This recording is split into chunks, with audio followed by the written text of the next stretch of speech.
महाराष्ट्राच्या राजकारणात सध्या एक वेगळी शांतता आहे। वरवर सगळं नॉर्मल दिसतंय, मंत्री कार्यक्रम करतायत, नेते भाषण देतायत, पक्ष एकमेकांवर आरोप करतायत, पण या सगळ्या गोंधळाच्या मागे एक भीती फिरतेय आणि त्या भीतीचं नाव आहे अशोक खरात प्रकरण। कारण हे प्रकरण आता फक्त एका भोंदूबाबापुरतं मर्यादित राहिलेलं नाहीये। हे प्रकरण थेट सत्तेच्या कॉरिडॉर पर्यंत पोहोचलंय आणि म्हणूनच आज महाराष्ट्रातला सर्वात मोठा प्रश्न आहे की रुपाली चाकणकरांची चौकशी खरंच सत्यापर्यंत जाणार आहे की फक्त राजकीय डॅमेज कंट्रोल सुरू आहे। रविवारी सकाळी अचानक रुपाली चाकणकर नाशिकमध्ये एसआयटी समोर हजर झाल्या, वकिलांसोबत आल्या, माध्यमांसमोर शांतपणे बोलल्या, मी तपासाला संपूर्ण सहकार्य करेन असं म्हणाल्या। पण त्यांच्या त्या एका वाक्यापेक्षा महाराष्ट्राच्या जनतेच्या मनातले प्रश्न खूप मोठे आहेत। कारण जनता आता एवढी भोळी राहिलेली नाहीये की फक्त चौकशी सुरू झाली आणि म्हणून सत्य बाहेर येईल असं मानेल। लोकांना आता राजकारणातला पॅटर्न समजायला लागलाय। जेव्हा एखादं प्रकरण खूप तापतं, सोशल मीडियावर संताप वाढतो, विरोधक सरकारला घेरायला लागतात आणि लोकांमध्ये राग उसळतो, तेव्हा सिस्टीम एक प्याद पुढे करते। एक राजीनामा घेतला जातो, एक एसआयटी बसवली जाते, एक चौकशी सुरू होते आणि मग नरेटिव्ह सेट केला जातो की कारवाई सुरू आहे। पण महाराष्ट्रात आता लोक ऍक्शन पेक्षा टार्गेट बघतात। कारवाई कुणावर होते आणि कोणाला वाचवलं जातं हे लोक जास्त लक्षात ठेवतात आणि म्हणूनच रुपाली चाकणकरांच्या चौकशीसोबत एक मोठा प्रश्न समोर आलाय। चाकणकर अडकल्या, पण बाकी मोठे चेहरे अजूनही सेफ आहेत का?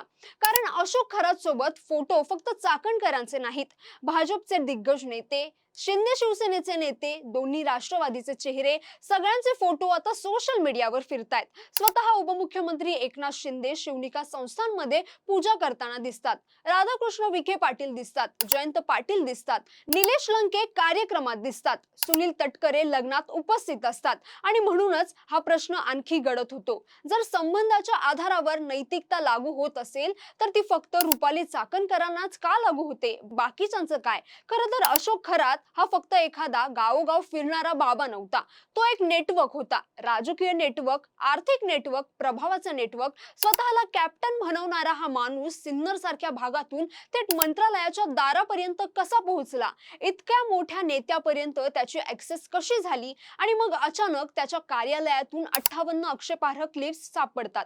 इथूनच या प्रकरणाने राजकीय स्फोटक वळण घेतलं। कारण महाराष्ट्रात जनता आता फोटो आणि वास्तव यातला फरक समजते। एखाद्या कार्यक्रमात भेटणं वेगळं, पण रिपीटेड प्रॉक्सिमिटी वेगळी गोष्ट असते आणि म्हणूनच आता चर्चा फक्त गुन्ह्याची राहिलेली नाहीये, चर्चा सुरू झालीये कनेक्शनची। याच कारणामुळे विरोधक आता सरकारला सरळ लक्ष करतायत।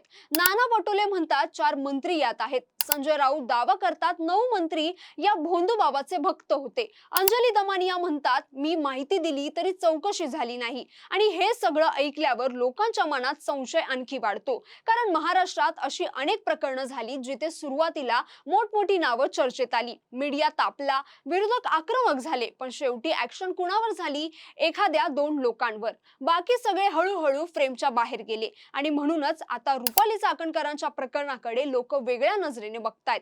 महिला आयोगाच्या अध्यक्ष पदावरून त्यांची हकालपट्टी झाली, त्यांच्यावर प्रेशर बिल्ड झालं, चौकशी सुरू झाली। पण मग प्रश्न असा की ज्यांनी खरात सोबत सार्वजनिक कार्यक्रम केले, पूजा केल्या, संबंध ठेवले, त्यांच्यावर किमान साधी चौकशी तरी होणार आहे का?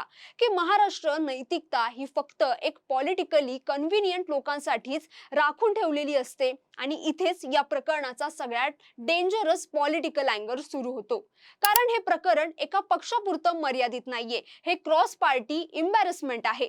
भाजपचे फोटो आहेत, राष्ट्रवादीचे फोटो आहेत, शिंदे गटाचे फोटो आहेत। म्हणजे जर चौकशी खरोखर खोलावर गेली तर फटका सगळ्यांनाच बसू शकतो आणि म्हणूनच सध्या सगळे सावध आहेत। कुणी फार आक्रमक बोलत नाही, कुणी फार डिफेन्सिव्हही दिसत नाही, कारण प्रत्येकालाच भीती आहे की उद्या पुढचा फोटो आपल्या पक्षाचा बाहेर आला तर।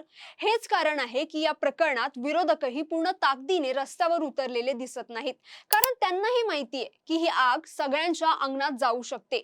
महाराष्ट्राच्या राजकारणात जेव्हा सगळ्यांचे हात मळलेले असतात तेव्हा तपासाची दिशा अचानक बदलते। मग फोकस एका चेहऱ्यावर केंद्रित केला जातो आणि बाकी मोठे चेहरे हळूहळू गायब होतात. आणि म्हणूनच आता लोक एकच गोष्ट बघतायत की SIT खरंच मोठ्या माशांपर्यंत पोहोचतेय का, की पुन्हा एकदा एक विजिबल सॅक्रिफाईस करून नरेटिव्ह मॅनेज केलं जातं आणि इथेच रुपाली चाकणकर या संपूर्ण खेळात प्यादं ठरतायत का, हा प्रश्न निर्माण होतो. कारण मोठ्या खेळात नियम खूप साधे असतात. राजाला वाचवायचं असेल तर प्याद्यांचा बळी द्यावा लागतो. महाराष्ट्रात हे अनेकदा घडलंय आणि म्हणूनच आता जनतेचा संशय वाढतोय. आणि अजून एक महत्त्वाची गोष्ट इथे लक्षात घ्यावी लागेल की या प्रकरणात सरकार जितकं शांत दिसतंय तितकीच आतून धावपळ सुरू असल्याची चर्चा आहे. कारण जर खराच्या मोबाईल मधल्या त्या 58 क्लिप्स मधून आणखी नावं बाहेर आली तर हा मुद्दा फक्त एका महिलेवरील अत्याचार प्रकरणापुरता राहणार नाही, तो थेट राजकीय स्फोटात बदलू शकतो. कारण महाराष्ट्राच्या राजकारणात परसेप्शन ही सर्वात मोठी ताकद असते. लोकांना जर वाटलं की एका व्यक्तीचा बळी देऊन बाकी सगळ्यांना वाचवलं जातंय तर मग हा मुद्दा इतक्या सहज शांत होणार नाही. आणि म्हणूनच आता सरकार समोर सगळ्यात मोठं चॅलेंज आहे चौकशी खरी आणि इम्पार्शियल दिसणं. पण इथेच खरी अडचण आहे. कारण या प्रकरणात जर चौकशी खूप खोलवर गेली तर अनेक पक्षांच्या अनेक मोठ्या चेहऱ्यांची नावं चर्चेत येऊ शकतात.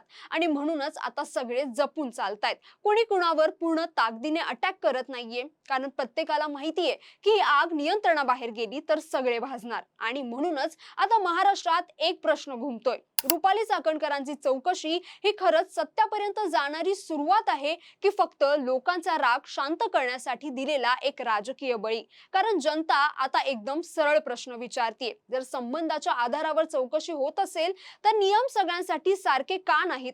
आणि पुढच्या काही दिवसात महाराष्ट्राच्या राजकारणात सगळ्यात जास्त लक्ष कुठे असेल माहितीये?